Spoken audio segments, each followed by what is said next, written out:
लाहौर में डॉक्टर के घर बड़ी वारदात। 105 तोले सोना, 7,000 रियाल, $5,000, 2,000 पाउंड और होंडा सिविक गाड़ी चोर ले उड़े। सुबह मैं अपने कज़न के पास एबटाबाद ईद के लिए मैं गया था, तो जब मैं घर आया तो अंदर तो जाते हमारे तो होश ही उड़ गए। 25 साल की कमाई एक दिन में लुट गई है।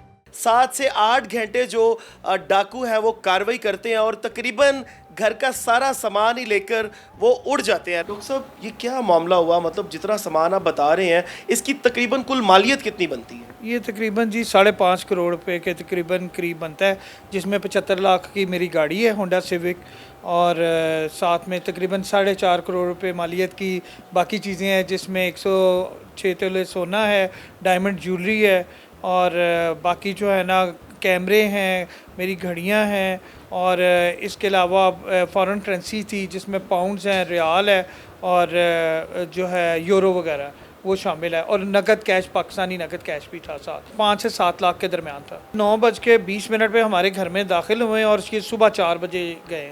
तो तब घर में कोई भी नहीं था? नहीं, एक्चुअली मैं ये 31 मार्च 2025 की बात है, जो छोटी ईद की चांद रात बनती है, उस दिन सुबह मैं अपने कज़न जो मेरे ब्रदर इन लॉ भी हैं उनके पास एबटाबाद ईद के लिए मैं गया था। तो जब मैं घर आया तो मैंने घर आके देखा कि मेरे पोर्च के अंदर मेरी गाड़ी नहीं खड़ी।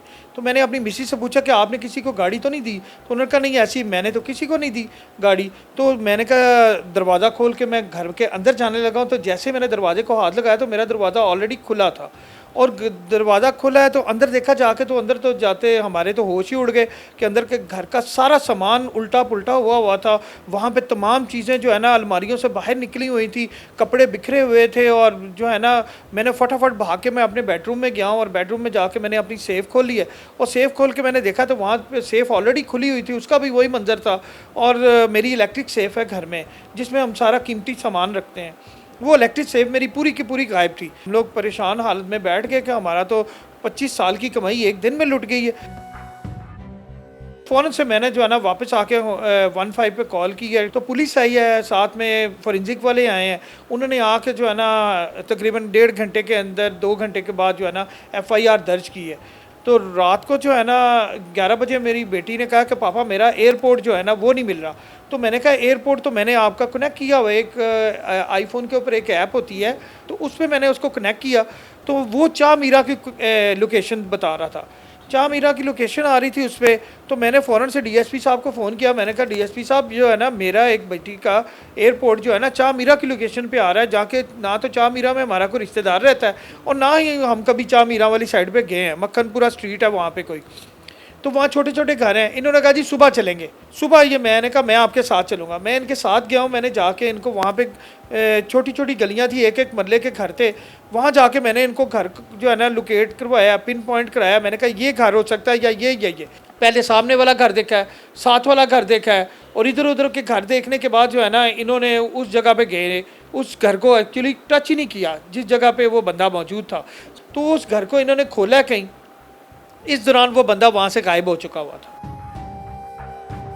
तो उस घर में मैंने जाके देखा तो वहाँ पे मेरे घर का जो है ना सूटकेस पड़ा हुआ था, खाली सूटकेस। अच्छा। जिसमें ये मेरा सामान लेके आए थे और मेरी मिसेस के वो कपड़े जो पुराने और मेरी चंद घड़ियाँ जो किसी काम की नहीं है, जिनकी वैल्यू कोई नहीं, वो बंदा वहाँ नहीं मिला। लेकिन उस बंदे का ID कार्ड और वहाँ पे उस बंदे का पासपोर्ट मिल गया और वो बंदा जो है ना जब इन्होंने पासपोर्ट और ID कार्ड देखा तो वो 42 मुकदमात में ऑलरेडी वांटेड था।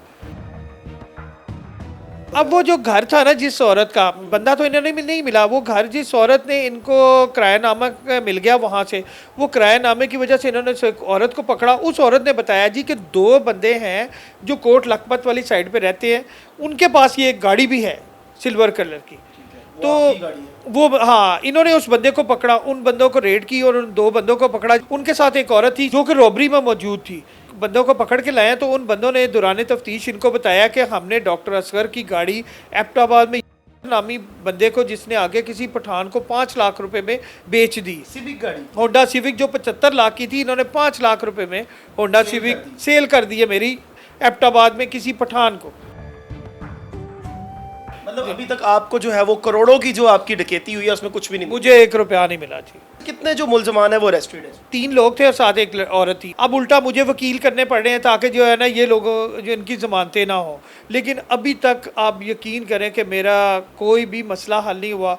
और अब ये हो गया कि अब मैं इनको फ़ोन करता हूँ तो ये कहते हैं डॉक्टर साहब हम आपको कॉल बैक करते हैं, आज करते हैं, कल करते हैं। मैं हालांकि इन्होंने गाड़ी ट्रेस कर ली हुई है, गाड़ी इनको पता है कि मेरी जो है ना बुनेर स्वाबी का इलाका बुनेर है वहाँ पे खड़ी है, लेकिन ये उसके पास जा नहीं रहे। एक रात में मेरा ये सब कुछ लुट गया है और मेरी जेब खाली हो गई है। फिर इनको कैफरे किरदार तक पहुँचाया जाए ताकि ये आम और जो है ना हमारे जो दूसरे शहरी हैं उनको मज़ीद परेशान ना करें।